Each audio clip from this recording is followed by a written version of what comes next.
SC, ST sub plan నిధులు పెంచాలని, దానికి అనుగుణంగా బడ్జెట్ అంచనాలను మార్చాలని విశాఖలో విరసం ఐక్యవేదిక డిమాండ్ చేసింది. గత ప్రభుత్వం రద్దు చేసిన ఎస్సీల పథకాలను పునరుద్ధరిస్తామని హామీ ఇచ్చినా అది బడ్జెట్ లో ఎక్కడా కనిపించలేదని విరసం నాయకులు అన్నారు. అంబేద్కర్ భవన్ లో మీడియా సమావేశం నిర్వహించిన ఐక్యవేదిక ప్రతినిధులు ప్రభుత్వం తీరుపై అసహనం వ్యక్తం చేశారు. ఎస్సీ కార్పొరేషన్ కు బడ్జెట్ లో కేవలం 340 కోట్ల రూపాయలు మాత్రమే కేటాయించడాన్ని ఐక్యవేదిక నాయకుడు బూసి వెంకటరమణ తప్పుపట్టారు. పెంచాలి సప్లాన్ బడ్జెట్ను 34,000 కోట్ల రూపాయలకి వెంటనే పెంచాలి సప్లాన్ బడ్జెట్ను 34,000 కోట్ల రూపాయలకి వెంటనే. ఈ ప్రభుత్వం వచ్చిన తర్వాత బడ్జెట్ సందర్భంలోనూ కూడా మేము అడిగింది, ప్రభుత్వం ప్రకటించింది రద్దు చేసిన పథకాలన్నిటినీ పునరుద్ధరిస్తామని చెప్పి. కానీ తదనుగుణంగా బడ్జెట్ కేటాయింపులు లేవు.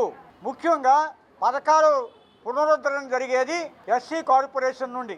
ఎస్సీ కార్పొరేషన్కి బడ్జెట్లో కేటాయించింది ఎంత అంటే 340 కోట్ల రూపాయలు. తెలుగుదేశం ప్రభుత్వం 2014 నుంచి 19 వరకు అధికారంలో ఉన్నప్పుడు ఎస్సీ కార్పొరేషన్కి ఇచ్చింది 5,000, సంవత్సరానికి 1000 చొప్పున 5,000 కోట్ల రూపాయలు. కానీ 300 కోట్ల రూపాయలతో ఎంతమందికి ఎన్ని రుణాలు ఇవ్వగలరని చెప్పి మేము ప్రశ్నిస్తూ ఉన్నాం. కాబట్టి ఈ 340 కోట్ల రూపాయలని 1000 కోట్లకి పెంచాలని చెప్పి డిమాండ్ చేస్తూ ఉన్నాం. అలాగే ఎస్సీ పథకాల పునరుద్ధరణ కోసం మరొక 8,000 కోట్ల రూపాయలు అవసరం. హాస్టల్ భవనాలు శిథిలమైపోయి ఉన్నాయి, దానికి మరొక 1,600 కోట్ల రూపాయలు అవసరం.